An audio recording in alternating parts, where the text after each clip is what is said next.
The weather's been heating up, and so is the Sporting Kansas City team after a 4-1 victory over Austin FC.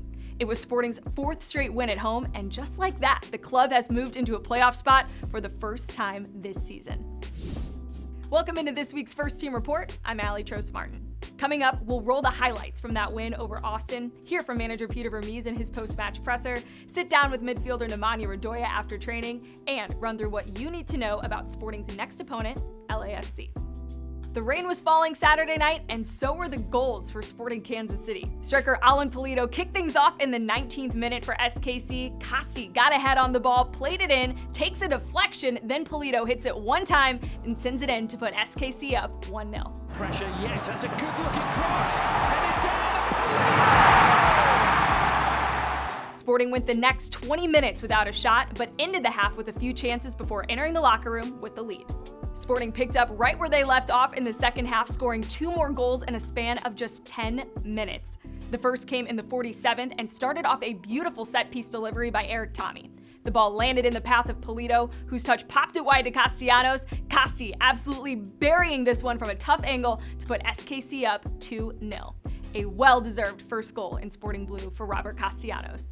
Then in the 57th minute, it was Pulido again, this time with a masterful true goal scorer's finish to put SKC up 3-0. His man, and then Pulido! Pulido's brace and assist in this game earned him Player of the Matchday honors for just the second time in his MLS career. Felicidades, Pulido, vamos! Austin spoiled Sporting's chances of a shutout just a couple of minutes later, though, and pulled one back off of this finish by Sebastian Driussi in the 61st. And Kyrie Shelton, after having a goal called back earlier for offside, would not be denied. He put the icing on the cake with the 4th and final goal of the game in the 89th minute. It was Shelton's first goal of the season. Shelton releases Tommy, and Shelton, and this one will count! Belief is something that Vermes has emphasized through the ups and downs of this season, and that was the key theme in his post-match presser. Take a listen. I think the word is believe. I said that from the beginning. I believe in the group. I said that I was probably going to have to be the most patient person within the organization, just because waiting for guys to get back and not putting them in harm's way. And so I think it all comes down to the fact that there is a belief in the group. Everybody believes, and everybody believes that we were doing and working towards the right goals. You know, our trainings, our game plans, we were there. We just, at times, we're falling short, but we knew that it was going to come. We still have a lot of work to do. We haven't even come close to where I believe we can be. In a match between two possession-oriented teams like Sporting and Austin, it's always a question of who will have more of the ball. Usually that's the home team, but not in this one. Sporting chose to concede a bit of that possession and look for chances instead on the counter. Here's what Vermes had to say about the tactical approach in this win. I think what was good is that it was a different way to win the game. And I mean it from this point of view is that we conceded a little bit of possession tonight because, again, there's a part of their game that we wanted to try to take away, which I think the guys did a really good job of taking away. I thought in the second half, actually, we're even better at it than we were in the first half. We were incredibly energetic to get out on the counter. I think we put them under pressure a lot, which then what it does is if you get a couple really good quality chances and obviously where we score, then all of a sudden what it does is it puts a little bit of trepidation in the other team. So now they're not as confident to send numbers forward, and now they start to doubt themselves a little bit. So I thought that today we managed the game pretty well. Goalways, I wish I got a shutout because I think we're in a good place. But, you know, we lost the ball in a bad place, which then put us in a place where we shouldn't have been. We got a corner kick, and now we got to defend that. We didn't. But outside of that, I thought everything else was pretty good by the group. To score 4 goals is never easy against any team.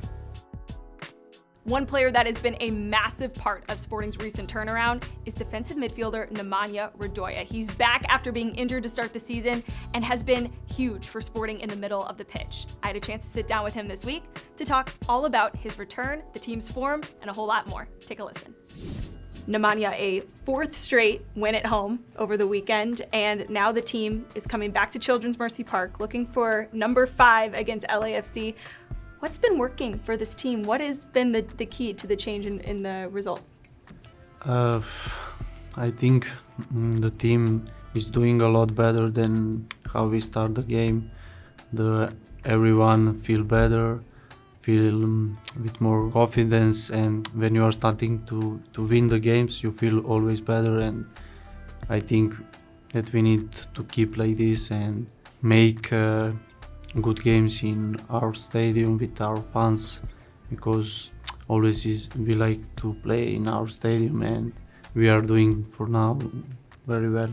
You've been an integral part of the team's recent success since you've made your return from injury. Peter Vermees called you a gamer, said that you have great vision on the field. How would you describe your game? No, when I'm in the game, I'm trying to help my teammates, and sometimes you need just to help, like more defensive or just speaking and moving some players in the good space or receive the ball and maybe playing more fast. And every game is different, and you need always to try to find some place how to make your team better. How much has the chemistry with the team helped you come in and do so well? No, very good, everything very good. And I think when we are playing more, we will be with more confidence and playing better. Now we have like maybe a lot of injuries. That is not what is helping us, but everyone who is playing now, he's doing well, and we have a very good groups of the guys, and we have good relationships. Now that you've played a few games at home in front of the fans at Children's Mercy Park, what's it like playing there? How do you like it?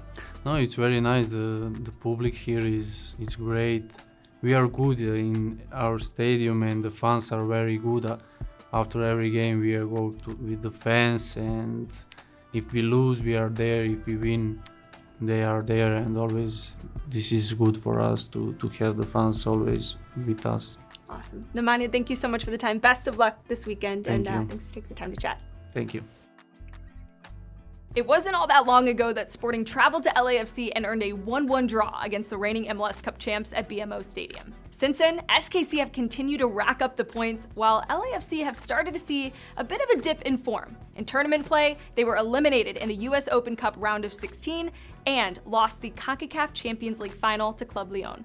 In regular season play, they're winless in their last two with 0 goals scored across those 2 matches. And last weekend, LAFC were handed just their second loss of the regular season in a 4-0 beatdown at Houston that saw a lot of sloppy mistakes from LAFC. The black and gold still have star forward Denny Bouanga, who's tied at the top of the league in goals scored, and they're a team that can hurt you on the counter with a lot of dangerous attacking pieces who are clinical when they're on.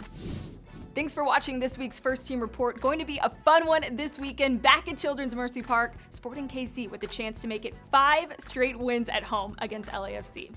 Kickoff is at 7:30 p.m. and tickets are moving fast, so grab yours now. If you can't make it out to the match though, be sure to tune in back here on MLS Season Pass to catch all of the action. We'll see you then.